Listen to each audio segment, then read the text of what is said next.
오늘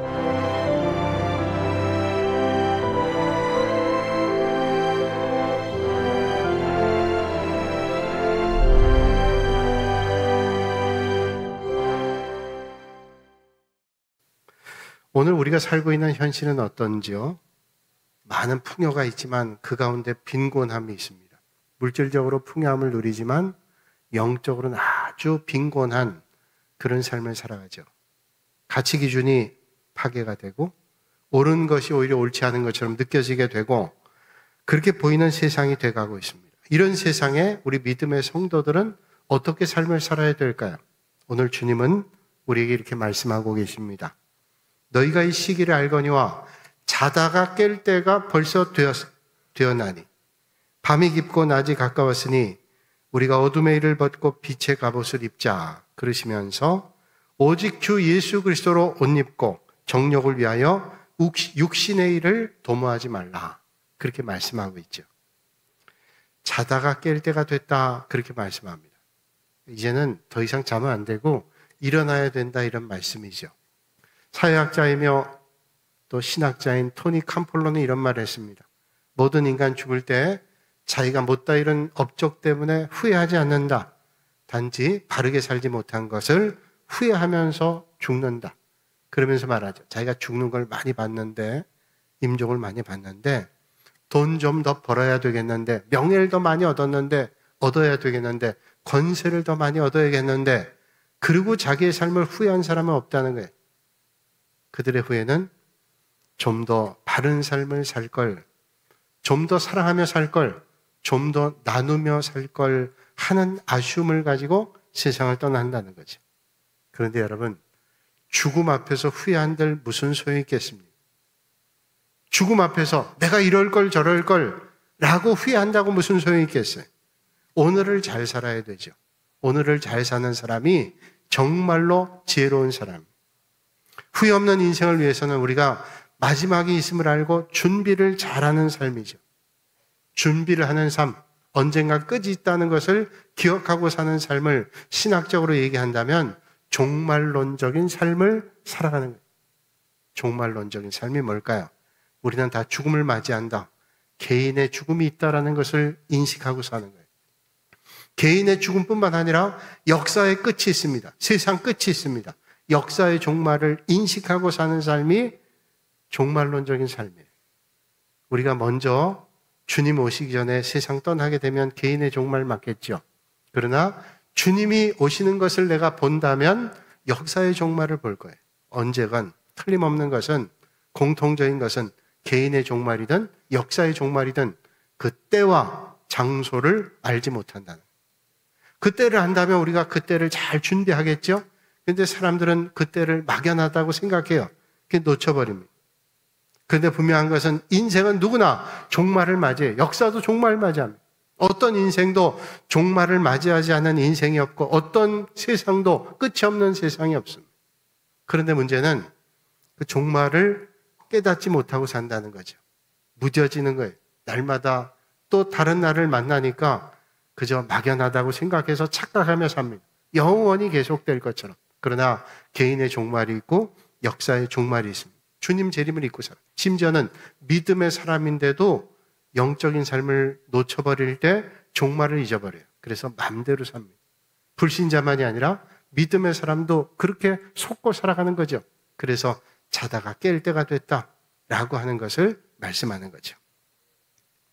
우리가 교회 가장 좋은 모델을 얘기할 때 1세기의 초대교회를 얘기합니다. 초대교회는 비록 많은 사람이 모이지 않았지만 능력 있는 교회였고 생명력이 넘치는 교회여서 그 당시에 그리스도인들을 핍박했던 로마가 변화가 돼서 기독교를 국교화 313년 콘스탄틴 때 하고 그리고 세상을 변화시켰어요. 로마 당시에 기독교인들은 박해를 받고 핍박을 받았습니다. 그러나 생명력이 있고 복음의 능력이 있어서 세상을 변화시켰습니다. 그렇다면 그 생명력이 어디에서 왔을까요? 주님의 재림에 대한 기대. 오늘 내가 핍박당하지만 결국 주님은 오신다. 그 주님을 기다리는 종말의식에 있었다라는 거예요. 저들은 잠을 잘 때마다 인사하며 잠을 잡니다. 오늘 밤에 주님은 오시겠지. 아침에 일어나 새로운 날을 시작하면 오늘 주님 오시겠지, 그런 생각하면서 날마다의 삶을 보냅니다. 사람을 만나고 헤어질 때마다 인사합니다. 마라나타, 아멘, 주 예수여 오시옵소서 라고 인사해요. 그 종말 의식이 그들의 삶을 역동적으로 바꿔지게 됐다는 거예요. 종말이 다가오면 믿음 밖으로 떠나도록 미혹하는 영들이 나타납니다. 그래서 적그리스도가 예수 믿는 사람들의 마음을 흔들어 놓고 교회를 흔들고 믿음의 성도들을 완악하게 해요. 그래서 믿음 밖으로 자꾸 나가게, 정신 똑바로 차리지 않으면 나도 모르는 사이에 믿음 밖에 설 수도 있다라는 거예요. 그러기 위해서 여러분, 이런 이단의 유혹에 절대로 빠지면 안 돼요. 그런데 이단의 유혹에 빠지지 않으려면 분별력이 있어야 되는데, 분별력은 내가 공부를 많이 했다고 영적 분별력이 생기지 않습니다. 하나님의 말씀을 읽고 듣고 묵상하고 훈련하지 않으면 영적인 분별력이 생기지 않아요. 내가 믿음 생활 50년 했으니 난 자동적으로 믿음이 올라간다. 아니요. 50년 믿음 생활에도 말씀을 듣기를 게으리하고 하나님의 말씀을 가까이 하자면 절대로 분별력이 그냥 생기지 않습니다. 하나님의 말씀을 읽고 훈련하고 배우고 하는 일에 힘쓰실 수 있는 여러분들이 되시기를 주님의 이름으로 축복합니다. 가능한 한 교회에 있는 여러 성경 공부에 훈련에 그런 데 자꾸 참여하면 좋아요. 그래서 하나님 말씀을 배우면 이슬비의 몸이 젖는 것처럼 하나님의 말씀이 내 안에 들어오면 내가 어느덧 믿음이 자꾸만 견고해지게 됩니다. 그래서 분별력이 생기고 하나님의 뜻을 깨닫게 되고 알게 되죠. 어떤 해운 회사에서 무선 통신사를 구했습니다. 필기시험을 봐가지고 아주 엄선해서 20명을 추렸습니다. 그것이 이제 몇 사람을 뽑는 건데, 면접하기 위해서 면접 대기실에 사람들이 기다리고 있고 접견실에 문이 열리길 기다리고 있습니다. 근데 접견실의 문은 열리지 않고 대기실에는 아주 잔잔한 음악을 틀어놨습니다. 사람들은 책을 보기도 하고 초조한 마음을 달래기도 하고 옆 사람과 이런저런 이야기를 하면서 접견실의 문이 열려서 이제 한 사람씩 들어오세요, 이런 말을 듣기를 원하고 있었어요. 근데 문이 열리질 않습니다. 한참 기다리는 게 지루했던지 한 젊은이가 벌떡 일어나더니 아주 용기 있게 접견실의 문을 열고 들어갔습니다. 들어가더니 한참 있다가 나오는데 이 젊은이 얼굴이 환하게 빛이 나요. 사람들이 다 가서 묻습니다. 그 안에 들어가서 무슨 말을 했는지, 어떤 말을 들었는지 궁금해 물었습니다. 그러자 이 젊은이가 얘기합니다. 저도 여러분처럼 음악을 들으면서 초조한 마음으로 기다리고 있었습니다. 그런데 제 귀에 모르스부호가 들렸습니다. 이 소리를 듣는 사람은 빨리 접견실 안으로 들어오시오. 그 음악 속에 묻어져 있었던 모르스부호가 바로 그 얘기예요. 접견실 안으로 들어오라고. 그래서 나는 그 소리를 듣고 들어갔습니다. 거기 있던 사람들이 당신이 정말로 실력자요, 모르스부호를 들을 수 있는 당신이 우리 회사에 꼭 필요한 사람이라고 그렇게 뽑았다라는 거예요. 여러분, 세상에 무수한 소리가 있습니다. 여기에 길이 있다고 무수한 소리가 들립니다. 그런데 하나님의 말씀에 대한 분별력, 영적 분별력이 없으면 아무리 많은 소리를 들어도 하나님의 뜻을 깨달을 수 없어요. 여러분, 오늘 이 시간 하나님의 말씀을 잘 듣고 분별하여 하나님의 뜻 안에 서시는 여러분들이 되시기를 주님의 이름으로 축원합니다. 바울이 얘기하죠. 오늘 바울을 통해 주님 말씀합니다. 너희가 이 시기를 알거니와 자다가 깰 때가 벌써 되었습니다. 이제 잘 때가 아니 깨어나야 돼요. 코로나19 3년 동안 많은 사람들이 원치 않지만 잠들었어요. 어느덧 마음 편해졌어요. 처음에는 이래도 되나 하다가 교회 안 가도 되는구나. 이젠 익숙해졌어요. 거기 습관됐어요. 교회 안 가도. 하나님 뭐 어디나 계시는데? 여러분, 교회는, 믿음의 공동체는 힘써서 모여야 되는데 힘써서 모이는 걸 게을리했어요. 이제 우리는 자다가 깰 때가 됐어요. 우리가 하나님의 뜻을 분별하 주님 앞에 나와 예배드려요. 오늘 말씀 보니까 방탕과 술 취함과 음란과 허색과 다툼과 시기, 이 시대를 이렇게 깊은 밤이라고 말씀하고 있습니다. 이 시대를 밝혀야 될 사람이 누굴까요? 그리스도인. 예수 그리스도를 먼저 믿은 사람들이 이 시대를 밝히지 않으면 누가 주님을 알 수 있겠어요? 우리 교회 예전에 세터민 한 가정이 오셨는데 지금 이제 전주로 이사를 갔어요.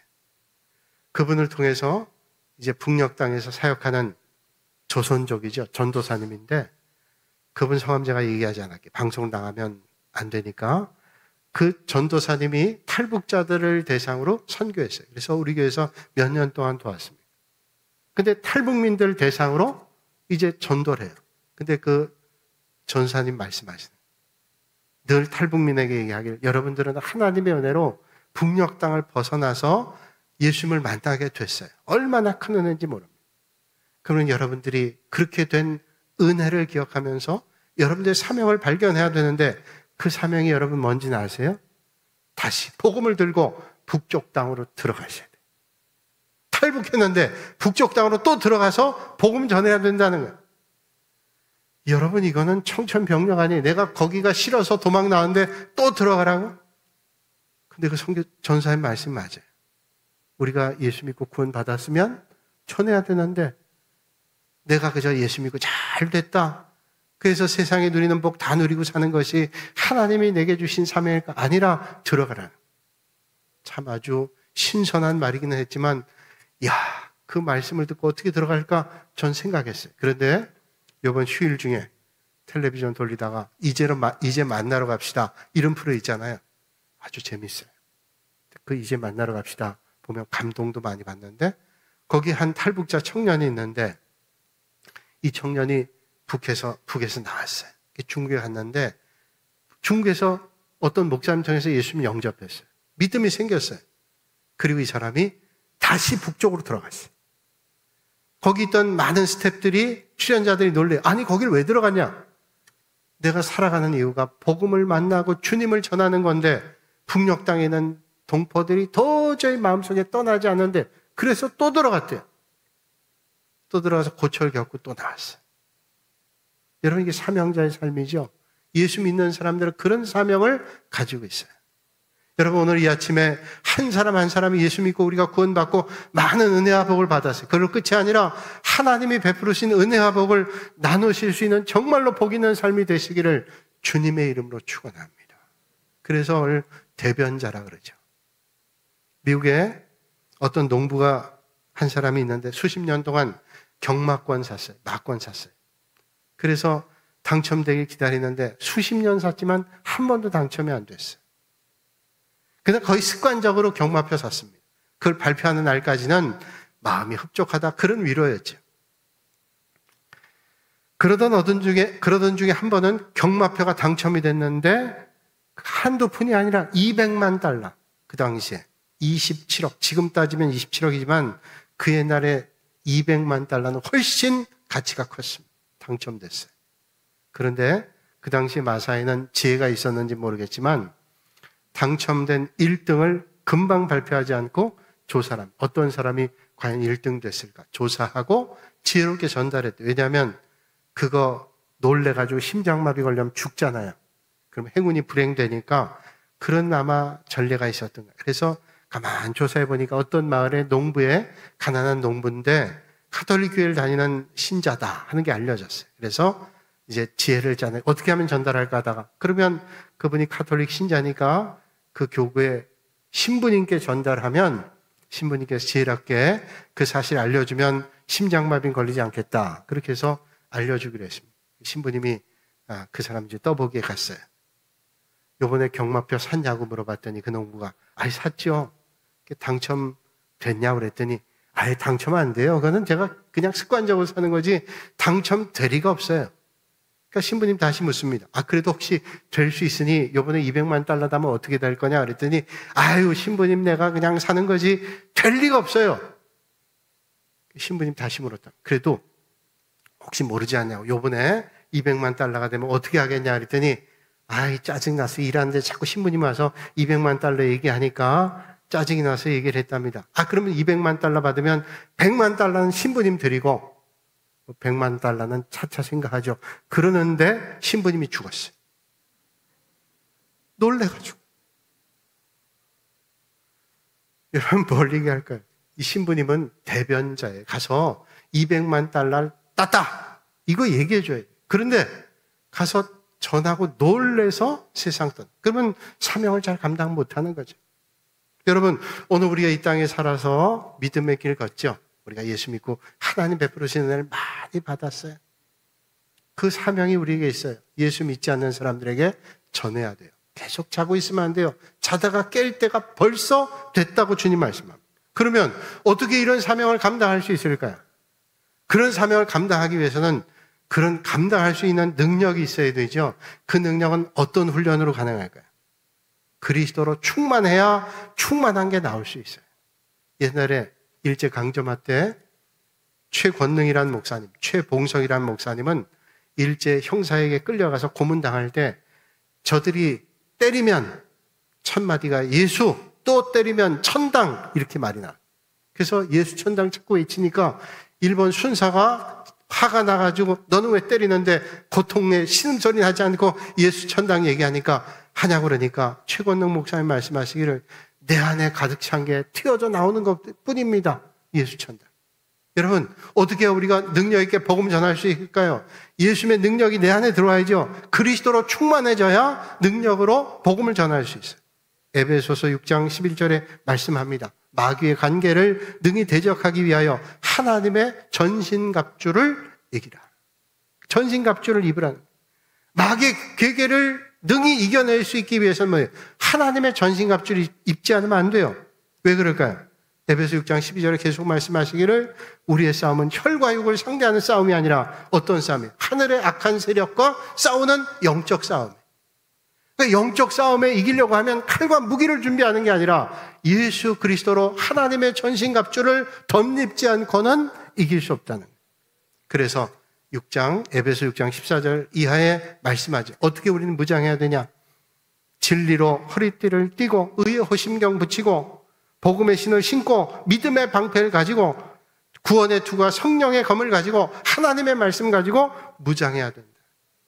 고대 로마에서 수많은 노예들이 검투사로 활약을 했습니다.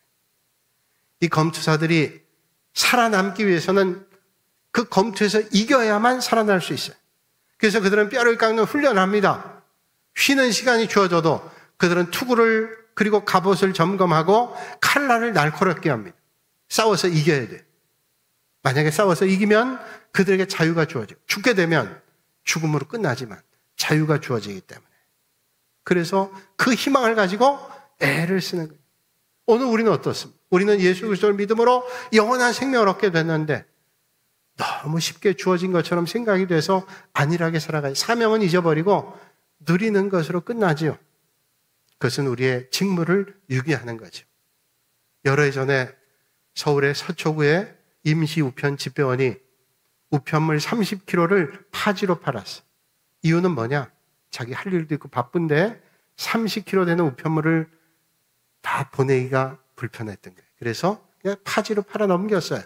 그런데 그 우편물 가운데는 꼭 받아야 될 내용들, 전달해야 될 내용들이 담겨 있었을 거예요. 그런데 귀찮다는 이유로, 번거롭다는 이유로, 하기 싫다는 이유로 하지 않는다면 직무유기. 그래서 이 사람이 구속됐어요. 감옥 갔어요. 30kg 되는 그 많은 우편물을 전달하지 않았다. 직무유기한 거예요. 여러분, 오늘 예수 믿는 우리도 마찬가지죠. 하나님께서 맡겨주신 일들 감당하지 않으면 직무유기예요. 내가 예수 믿고 구원받았는데 그게 끝이 아니라 우리는 복음을 전해야 되죠. 주님 말씀하죠. 너는 말씀을 전파하라. 때를 얻든지 못 얻든지 항상 힘쓰라. 범사의 오래 참음과 가르침으로 경책하며 경계하며 권하라. 힘들지만 전하라는 거예요. 우리 교회가 하나님의 은혜로 90주년 맞이했어요. 우리 한국 땅에 90주년 맞이한 교회 많지 않은 거예요. 그런 긴 역사를 가지고 있다는 건 참 감사한 일입니다. 그리고 조금 부끄럽고 아쉽기도 하지만 또 한편으로는 감사한 90년의 교회를 이제 새롭게 개척하고 건축하게 됩니다. 그것도 이 땅이 아니라 우리가 복음의 빚진 자로 저번 우리가 알지도 못한 필리핀의 그것도 제일 아래쪽에 민다나오에 그것도 디고스라고 하는 다바오에서 또 한 7, 80개 들어간 디고스라는 지역의 마띠라고 하는 마을에 교회를 세웁니다. 생각해보지도 못했던 일인데 교회를 세우게 됐어요. 그런데 교회를 건축하기로 당에서 결정하고 난 다음에 생각해보니 너무 감사한 일이에요. 장신대 선교학 교수이신 변창욱 목사님께서 언젠가 이런 말씀하셨어요. 그건 너무 귀한 일이야. 필리핀이 카톨릭 교회지만 거의 우상적 카톨릭 교회고 그리고 민다나오라는 제일 아래쪽은 인도네시아에 있는 무슬림들이 올라와서 점점 필리핀의 기독교를 잠식하게 하는 그런 지역인데, 그 민다나오의 최전방에 무슬림들 상대로 교회를 세운다는 것은 너무도 복된 일이야. 그건 선교사적으로 너무 큰 의미가 있다는 말들, 너무 감사해요. 그 교회를 세우게 되죠. 우리도 복음의 빚을 받았기 때문에, 우리가 빚을 졌기 때문에 빚을 갚는 거죠. 하나님께서 가장 기뻐하는 일을 우리가 하는 거예요. 우리가 복음 믿고 끝난 게 아니에요. 우리가 예수 믿고 끝나는 거 아니죠. 해외 선교한다니까 어떤 분 그런 얘기해요. 아니 지금 이 땅에도 예수 믿는 사람이 다 믿지 않았는데 어떻게 해외 선교를 하냐고. 그래서 제가 그런 말씀했어요. 여러분, 만약에 해외에서 복음 다 저들이 영접하고 예수 영접하고 이 땅에 복음 전한다면 이 땅엔 아직도 복음이 안 들어왔어요. 저들이 다 복음화되지 않았지만은 이 땅에 복음 전했기 때문에 우리가 예수 믿고 우리가 하나님의 은혜를 받고 지금 또 복음 전하는 사람도 있잖아요. 그러니까 이 땅에 아직 믿지 않는 사람이 있기 때문에 복음 전하지 않는다는 말은 맞는 말이 아니에요. 국내에도 전도하지만 해외 선교하는 일이 너무 복된 일이에요. 그 일에 우리가 할 수 있게 한다는 게 얼마나 감사한지 몰라요. 이 교회를 어떻게 이름 지을까요? 교인들에게 물어봤잖아요. 주보에도 광고 내고 그랬더니 여러분들이 말씀하셨는데, 어떤 분은 주님의 선하신 일이 이루어지니까 선하심 교회로 하십시다. 어떤 분은 마띠 동부교회로 하십시다. 또 어떤 분은 이제 알파 오메가 되신 하나님께서 처음 시작하신 일이니까 알파 무슨 교회로 하십시다. 또 어떤 분은 우리가 펌프질 할 때 지하수를 뽑아낼 때 마중물을 부어야 물이 쏟아지니까 마중물 교회로 하십시다. 이제 이게 처음이지 앞으로 계속 우리는 이 귀한 일을 감당해야 되겠습니다 라는 얘기를, 다 귀한 얘기예요. 그래서 제가 선교사님 때 연락했어요. 마중물이든 알파든 다 그런 의미가 통하니까 우리가 이 시작인데 더 마지막에 많은 열매를 맺도록 현재 세부아노 말로 한번 말을 정해주세요. 이제 우리는 시작이에요. 하나님께서 베풀어 주신 은혜를 나누는 일, 이 귀한 일에 여러분 아름답게 쓰임받는 우리 동북교회와 믿음의 성도들이 되시기를 주님의 이름으로 축원합니다.